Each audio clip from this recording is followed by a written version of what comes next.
Election வந்து 5 வருஷத்துக்கு வந்துட்டு தான் இருக்க போகுது, கொல்ல போகுது. இருந்தாலும் இந்த எலெக்ஷனில் எனக்கு மறுபடியும்னா ஸ்டாலின் தான் வரணும். ஸோ எலெக்ஷன் பொறுத்த வரைக்கும் மக்கள் மனசுல என்ன இருக்கோ, யாரு மக்களுக்கு நல்லது செய்வாங்களோ கண்டிப்பா அந்த ஆட்சி அமையும். ஸோ அது கடவுள்கிட்ட தான் இருக்கு. அண்ட் ஏப்ரல் மந்த் எலெக்ஷன்ஸ் வருது. ஸோ பார்த்து பண்ணிங்கன்னா நல்லாயிருக்கும். ஒரு சேஞ்சஸ் தேவைப்படும்னு நினைக்கிறேன். அதுக்கேற்ற மாரி இருந்துச்சுன்னா நல்லாயிருக்கும். எந்த மாதிரி சேஞ்சஸ் நீங்கள் எதிர்பார்க்குறீங்க? சேஞ்சஸ்னால் நான் நம்ம ஸ்டேட்டில் பார்த்தீங்கன்னா like girls safety, so drugs அதெல்லாமே நிறைய சேஞ்சஸ் தேவைப்படுது. நான் ஆல்ரெடி நம்ம நியூஸில் பார்த்துட்டு தான் இருக்கோம். ஸோ பார்ப்போம் என்ன மக்கள் கையில் தான் இருக்குது என்ன சூஸ் பண்ணுறாங்கன்னு. டிஎம்கே டிவிகேன்னு சொல்லிட்டு வேற மாதிரி ஒரு இது போயிட்டு இருக்கு. ஸோ உங்களோட சப்போர்ட் யாருக்காக இருக்கும்? நான் தான் சொல்கிறேனே ஒரு சேஞ்சஸ் தேவைப்படுதுன்னு. அதுலேயே உங்களுக்கு புரிஞ்சிருக்கணுமே. புரிஞ்சுது. பார்த்தீங்க அப்படின்னா எலெக்ஷன் எல்லாமே வரப்போகுது. ஸோ அதை பற்றினா உங்களோட கருத்து என்ன? எலெக்ஷன் பற்றி என்ன சொல்கிறதுன்னு தெரியல. எலெக்ஷன் டிஎம்கே வரும் மறுபடியும். 2026 ஸ்டார்ட் ஆனவுடனே எல்லாரும் எலெக்ஷன் பற்றி பேசிட்டு இருக்காங்க. ஸோ எலெக்ஷனை குறித்த உங்களோட கருத்து என்ன? எலெக்ஷன் சொல்கிறதுக்கு என்ன இருக்குது இதில்? பேசிக்கான டியூட்டிஸில் எலெக்ஷனும் ஒன்று. ஏம்மா சும்மா தான் அப்போ சும்மா தான் சொல்லணும்னா சொல்லணும். யாருக்கு ஓட்டு போடணும்னு சொல்லக்கூடாதுன்றதுக்காக தான் ஓட்டு பூத்தியே க்ளோஸ் பண்ணி வைக்கிறாங்க. இது வேண்டாம். ஓகே, இப்போ வந்து டிஎம்கே அண்ட் டிவிகே அப்படின்னு சொல்லிட்டு இது ரெண்டுத்துக்குமே கிராஷ் வேற மாதிரி போயிட்டு இருக்குல்ல. ஸோ அதை பற்றி நான் கருத்து உங்களோடது எதுவுமே கிடையாது. பாலிடிக்ஸை பற்றி எந்த ஐடியாவும் கிடையாது. என்ன ஒன்றுனா இந்த போன வருஷம் காசு கொடுக்காம இந்த வருஷம் காசு கொடுத்துருக்காங்க எலெக்ஷன் வர்றதுக்காக. சரிங்களா, அதுதான் ஒரு மெயின் இது. அதுதான் இப்போது எலெக்ஷனை பற்றி நீங்கள் என்ன நினைக்கிறீங்கம்மா? எலெக்ஷனை பற்றினா நான் ஆஸ் யூஷுவல் நான் ஏடிஎம்க்கு தான் ஓட்டு போடுவேன். இந்த தடவை ஒரு ட்ரை விஜய்க்கு போடலாமா அப்படி சொல்லிட்டு. இப்போது டிவிகேக்கும் டிஎம்கேக்கும் வேற மாதிரி ஒரு கிராஷ் போயிட்டு இருக்கு. அதை பற்றி உங்களோட ஒப்பீனியன் என்னம்மா? வந்து இவங்க வந்து டிஎம்கே வந்து ஆரம்பத்துலேருந்து இருக்காங்க. இவர் இப்போ தான் வந்திருக்காரு. இப்போ வந்திருந்தாலும் அவர் வந்து இன்னும் இறங்கி மக்களை சந்திக்கணும். கண்டிப்பாக மக்களை சந்தித்து அவங்களோட இதுக்கு வந்தார்னா அவருக்கு பை சான்ஸ். ஏன்னா யங் மேனு, அவங்க கொஞ்சம் ஏஜ் டிஎம்கில் அவர் மக்கள்கிட்ட நெருங்கி வரணும். இப்போது எலெக்ஷன் வரப்போகுது இல்லைம்மா, அதை பற்றி உங்களுக்கு ஏதாவது ஒப்பீனியன் இருக்கா? எலெக்ஷன் வந்து 5 வருஷத்துக்கு வந்துட்டு தான் இருக்க போகுது, கொல்ல போகுது.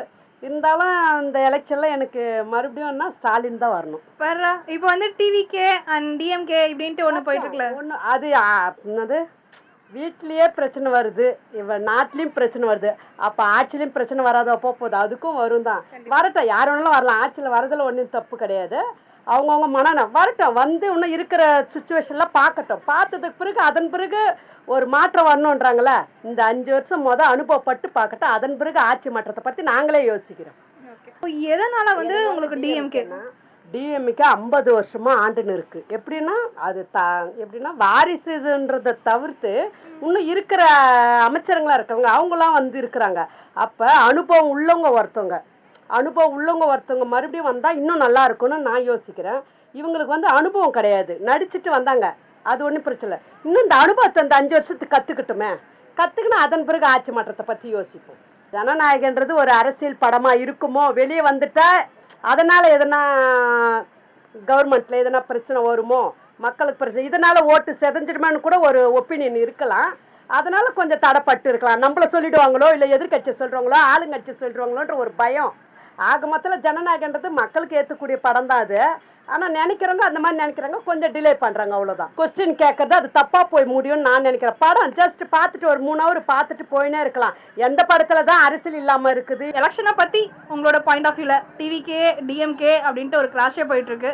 ஸோ எலெக்ஷன் பொறுத்த வரைக்கும் மக்கள் மனசில் என்ன இருக்கோ, யார் மக்களுக்கு நல்லது செய்வாங்களோ கண்டிப்பாக அந்த ஆட்சி அமையும். ஸோ அது கடவுள்கிட்ட தான் இருக்குது. யார் டிஎம்கே வந்தால் நல்லாயிருக்கும். இது வரைக்கும் எனக்கு தெரிஞ்சு அவங்க நல்லது பண்ணிகிட்டு இருக்காங்க. கண்டிப்பாக இதுக்கப்புறம் மக்களுக்கு நல்லது தான் பண்ணுவாங்க. ஸோ மக்களுக்கு ஏற்ற மாதிரி நல்ல ஒரு ஆட்சி அமையும். முன்ன விட இப்போ ரொம்ப கஷ்டமாகுது. இப்போ வரவங்க எலெக்ஷன் இப்போ ஜெயிக்கிறவங்களாச்சு நல்லது செய்யணும்னு நினைக்கிறேன். இப்போ வந்து யார் வந்தால் நல்லா இருக்குமா? அது சஸ்பென்ஸ். முன்ன விட இப்போ ரொம்ப கஷ்டமாகுது. இப்போ வரவங்க எலெக்ஷன் இப்போ ஜெயிக்கிறவங்களாச்சு நல்லது செய்யணும்னு நினைக்கிறேன். இப்போ வந்து யார் வந்தால் நல்லா இருக்குமா? அது சஸ்பென்ஸ். ஓ,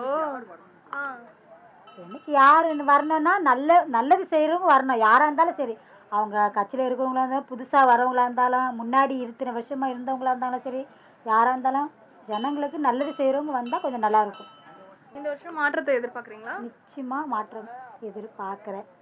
என்ன நடக்க போகுதுன்னு எல்லார் மனசுலையும் ஒரு பயம் இருக்குது. யார் வரப்போகிறாங்க, இவங்க வரப்போகிறாங்க, வந்தால் நல்லது செய்வாங்களா, முன்னாடி இருந்த மாரி எம்ஜிஆர் ஜெயலலிதாலாம் இப்படி இருந்தாங்களே அந்த மாரி வருவாங்களா என்னன்னு ரொம்ப எல்லாரும் ஒரு எதிர்பார்ப்பாக இருக்காங்க. நல்லது நடக்கணும் பாருங்களேன் சொல்லுங்கள். இப்போ வந்து எலெக்ஷன் வேற வரப்போகுது. ஸோ எலெக்ஷனை பற்றி உங்களோட பாயிண்ட் ஆஃப் வியூல அவங்களா?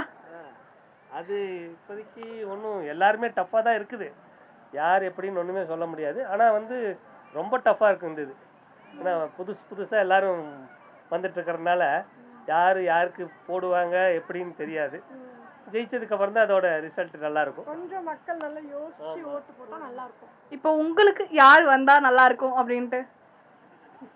அப்படிங்கும்போது யாராவது ஒருத்தர் புதுசாக வந்தால் நல்லா இருக்கும். ஏன்னா எல்லாரையும் நம்ம பார்த்துட்டோம். இப்போ புதுசாக யாராவது வந்தால் அவங்க எப்படி அடுத்து வந்தால் நல்லா பண்ணாங்கன்னா அப்புறம் மறுபடியும் அவங்களே நம்ம ஃபாலோ பண்ணுவோம். ஏன்னா எல்லா கட்சியும் நம்ம பார்த்துட்டோம், இது வரைக்கும் பார்த்துட்டோம். இனி புதுசாக அடுத்த ஜெனரேஷனுக்கு ஒரு நல்லது செஞ்சாங்கன்னா ரொம்ப நல்லா இருக்கும்.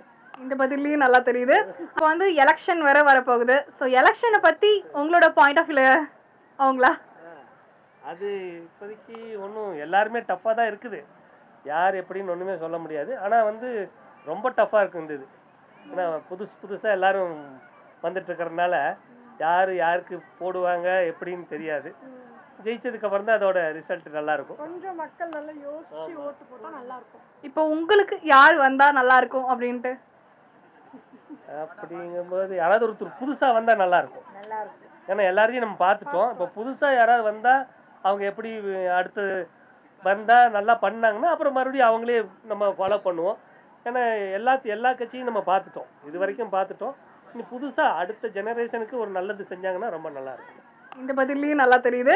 அதுக்கப்புறம் பார்த்தீங்க அப்படின்னா இப்போ டிவிகே டிஎம்கே அப்படின்னு சொல்லிட்டு பெரிய கிராஷ் போயிட்டு இருக்கு. அதை பற்றி?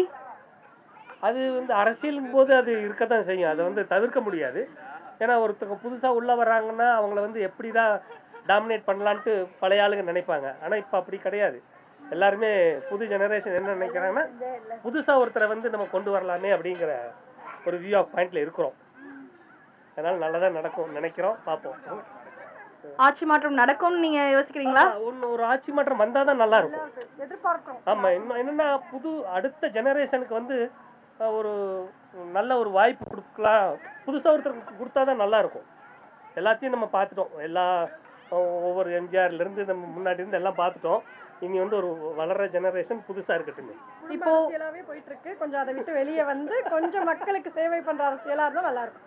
இப்போ எலெக்ஷன்ல வந்து இப்போ பார்த்தீங்கன்னா டிவிகே அண்ட் டிஎம்கேக்குள்ள வந்து நல்லா வந்து ஒரு கிராஷ் போயிட்டு இருக்கு. ஸோ அதை பத்தின ஒப்பீனியன் உங்களோடது? எலெக்ஷன் பொறுத்த வரைக்கும் நம்ம கட்சியெல்லாம் பார்க்கக்கூடாது. முதல் மக்களுக்கு என்ன தேவை அப்படின்றத முக்கியமாக பார்க்கணும். உங்களுக்கு உங்கள் பகுதியில் என்ன தேவை அப்படின்றத நீங்கள் தெளிவாக வந்து கேட்கணும். அதுக்கு யார் வந்து கேண்டிடேட் வந்து ஃபர்ஸ்ட் உங்கள் பகுதி பற்றி அவங்களுக்கு தெரியுதா அப்படின்றத நீங்கள் கேளுங்க. அதை பற்றி அவங்க பகுதியில் இருக்க பிரச்சனைகள் என்ன அப்படின்ற அவங்ககிட்ட கேளுங்க.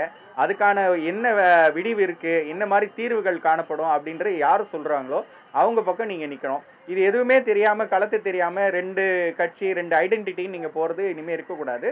மக்கள் யார் களத்தில் இருந்து மக்களுக்கு என்ன தீர்வு கொடுக்காங்க பிரச்சனைகளுக்கோ அதுக்கு வந்து நம்ம சப்போர்ட் கொடுக்கணும். அது ரொம்ப முக்கியம். வருங்காலத்தில் எலெக்ஷன்களில் நிறைய மாற்றங்கள் வரும்னு தோணுது. கண்டிப்பாக இது ஒரு மாற்றத்தை நோக்கி ஒரு முதல் படிக்கட்டாக இருக்கும். உங்களோட சப்போர்ட் யாருக்கு சார் இருக்கும்?